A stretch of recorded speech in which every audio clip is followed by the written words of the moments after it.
Hey everyone, it's Salvador, and I just got the new Lawn Fawn ink pads. These are the newest ones that just came out, along with all of the brand new Lawn Fawn stamp sets and everything and dies and stuff that came out. I only got the stamp sets, I mean the ink pads, because there's so many stamp sets and so many dies, and I'm trying to behave because I did splurge a little bit for my birthday. And I mean a little bit, I meant a lot. Like I went crazy. So I'm trying to like not budget. I'm just trying to be good after everything. But anyway, that's not what this is about. These are the 3 new ink pads that I got, and they just arrived just the other day.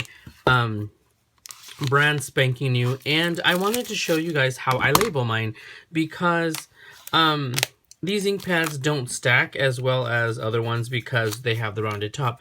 But not only that, you can't see the ink color and stuff like that. But not only that, unfortunately, ink pads aren't always exactly the color on the lid. So I'm going to show you guys how I label them, and I'll show you the ones that I already have done. But I did want to show you, here are my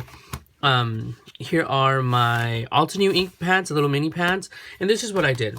I was going to cut the little label that has their name on the back of the packaging of these and put it on here because I can't understand half of this handwriting.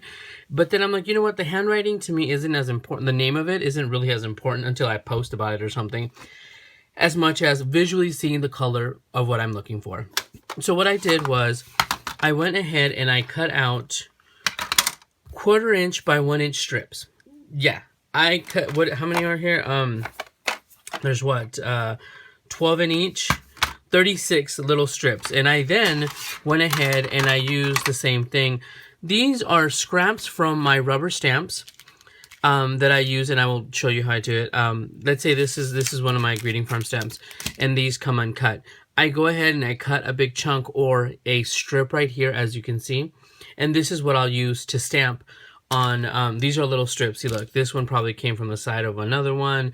These are different sizes, and I'm pretty sure, I mean, you can actually buy ink rubber from anywhere, or just use a solid stamp. But I wanted this so I can have a full little strip of what it looked like, not just a little tiny heart or something like that. I do like how Marilyn G does things, and it's really, really crazy. But I mean, everybody has so many different techniques. But I wanted to show you the way I did it, because I do love the way they do it. I just don't have the time. I have limited time because I'm always tired from working my graveyard shift. So these little strips were literally a 1/4 inch by 1 inch strips, and then of cardstock. And I did these first, and all I did was take the little strip, put it on the paper, and then with this little piece of rubber, which I just put on an acrylic block, stamped it in the ink pad, and then stamped it over it, and then pulled it off and glued it onto here. That was tedious and time consuming. It's inexpensive and economic, so this is just basically a piece of rubber that comes off of any one of your stamps that you already have. Or if you have one that you haven't had a chance to cut, here's the opportunity, cut it up and use it to label. But I did that for every single one, and this way now I can see the colors. Now granted, I can't see the top one, but I can see what colors I am looking at. So these are my lavenders, my peaches, my grays. This one has the, now this one has the yellows, there's only 3 yellows, and all of these pinks. And then I did them by shade. And since this was 1 extra pink and these 3 yellows fit perfectly. Here are the blues from lighter to darker, the greens, and the black ink pad, the jet black. So that is how I did that. Then I'm like, you know what? I still have 38 of the Lawn Fawn inks. What am I going to do? So I was rummaging through my stuff, and I was just thinking, and I found these are Avery labels. They don't have to be Avery. The reason I did it this way is these are just old ones I had. Look, I will show you. When I used to do craft fairs and stuff, these are the little labels. Because my Etsy shop is called Fifi's Factory. Just a little image I got, and I would just have it to stick on the bags or anything that I would make. I would use this. And a cute little picture of a chihuahua I found online. And that's what I would use. So I have several of them left, which obviously you see I probably made too many. And then I had sheets of it left, and I also had like half sheets. Somehow I ended up with half sheets. So this is all I did. And I will show you at the end what it all looks like. So I just went ahead and I cut along the middle to cut. This was just me just separating them, and then I have them like this. So you really can't see it because it's white, but here are the separate ones, little labels. It's just little address labels. And then just to make it easier for me, I folded along to make several of them because I needed several. I'm only going to need one right now. So I just cut it. I cut in between, and the little the fold will give you a better cut because you can just go along the fold. So I got this piece of just chipboard scrap over there, and whenever I use this will be on something else anyway. So here it is. The little label obviously goes this way, but we're going to put it this way. And let us bring this a little bit closer so you guys can see my hot mess that I make. Okay. Oh, and I also use the Stampin' Up! Punch. You don't have to use this, you guys. You can just cut it. I was being lazy.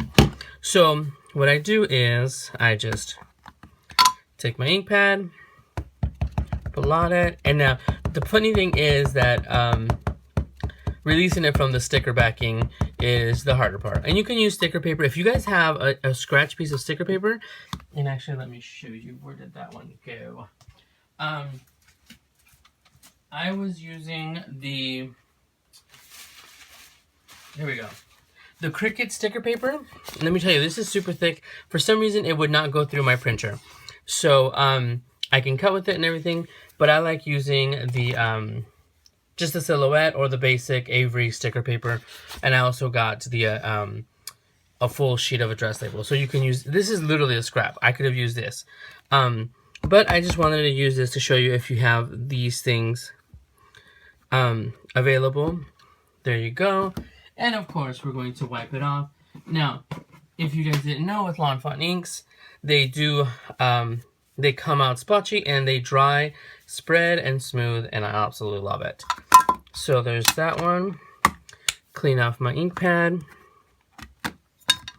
And then I go to this blue one. This one is Blue Jay.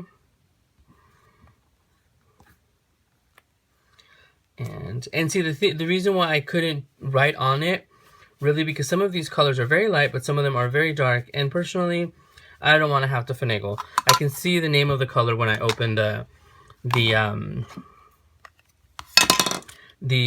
actual pull, the color that I need. But the first one was Chili Pepper, Blue Jay, and this one is Guava. And let's see here. And I think it's a really good addition, a very good addition to the ones that they already have. There was one color I was hoping that they would make, but hold on. We'll see that in a second. So there it is. Now, the lines on it are not perfect. They do not have to be, because we're going to punch it out, or you can cut it out. So, of course, I clean off. Even though this is a scrap piece of rubber, I want it clean for my next, whenever I do another stamping. Okay, so let's see. You can then, this is what I did because I'm lazy. I put it through here, and this gives me the little bar that you will see on the rest of my my ink pads. Okay, and obviously they're all over the place now. Since you cut it this way with the punch, on this side it is a label, so it will work just fine. So okay, normally I would get a piece of Post-it, but I just got an extra little label that I messed up to give a little tab so I can insert this into the punch. Okay, so that is done. The funny thing is that even though I wanted to make this easy for myself, I did still have to struggle with the little sticker backing of the paper. So just take it. Now I've been setting the labels in around the center because I didn't want to do it at the edge in case I ended up going around. They pretty much all match where I have them. centered, and I will show you guys that in a moment as soon as I get this done. But also, like I said, if you have the sticker paper, let's say here, I'll just move this aside meanwhile. Let's do the guava, because I really like this. It's like a corally kind of. Okay, so this is where you can measure. See this little piece? Not big enough for that, but this one is. It just came from, once again, some random stamp pad that I mean ink, not ink, oh my goodness.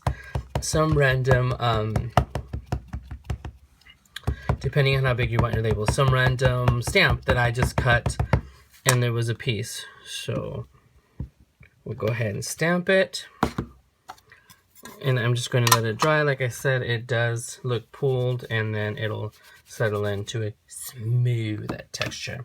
And we'll get to that in a moment. So anyway, so back to this. And I also used a stylus. You can use a paper piercer to get this, and it totally works. And then I just stack them on the shelf. If you guys saw a previous video where I show them, I just stack them on the shelf where I have my other ones, and I will show you guys that in a moment. Oop.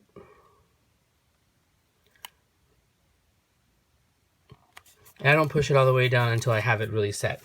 So here's the way I'm going to see it. I'm going to see them like this, and I will stack them into the section where I put them. See, because they really don't, they nest, but they don't, see, they're flimsy. So I don't want them in a place that they move a lot. Okay, so now that that's tying off,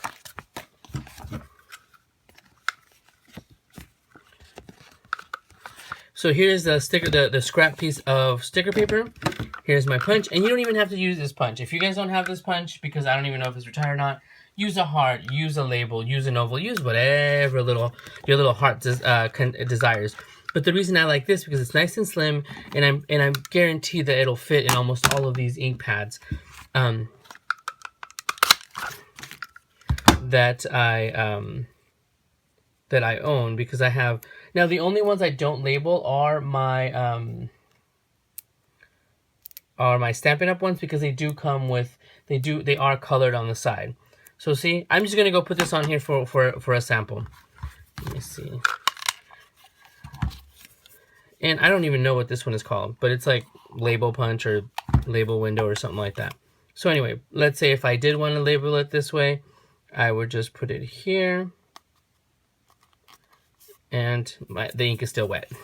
But there we go. So this is how I chose to do it, because I just didn't really need a full big thing. But you can easily do that if you have this punch or a label punch similar to that. You can use a tab punch. Like I said, you can use, here we go, let me see.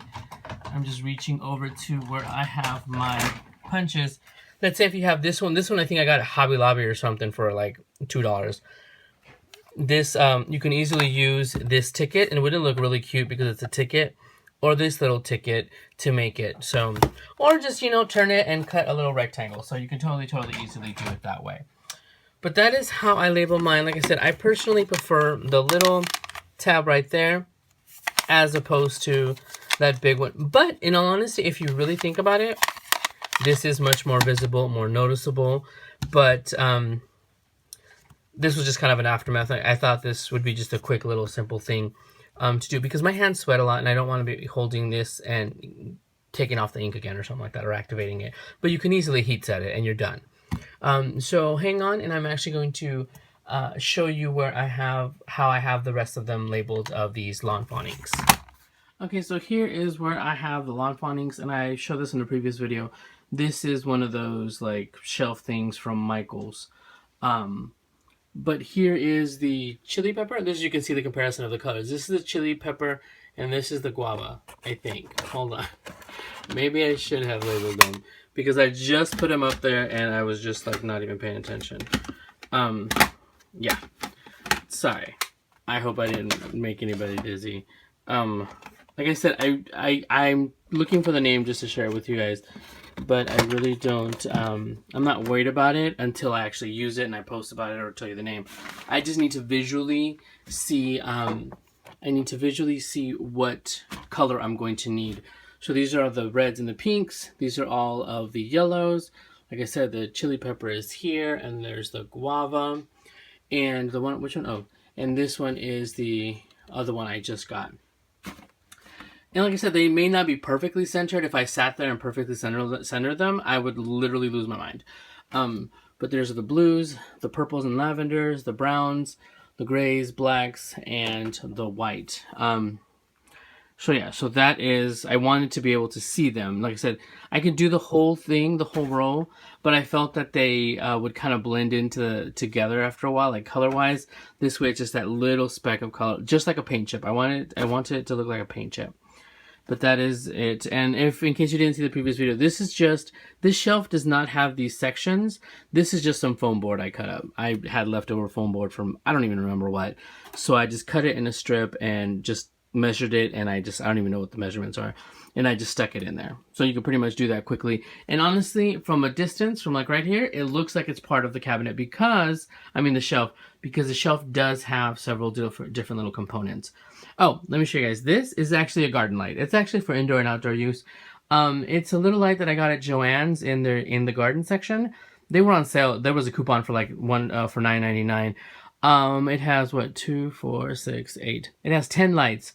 Now, the only reason I got it, because I know Prima just came out with one and they're LED and they're plastic, is because these jars, so you guys know my best obsession, they're actually glass.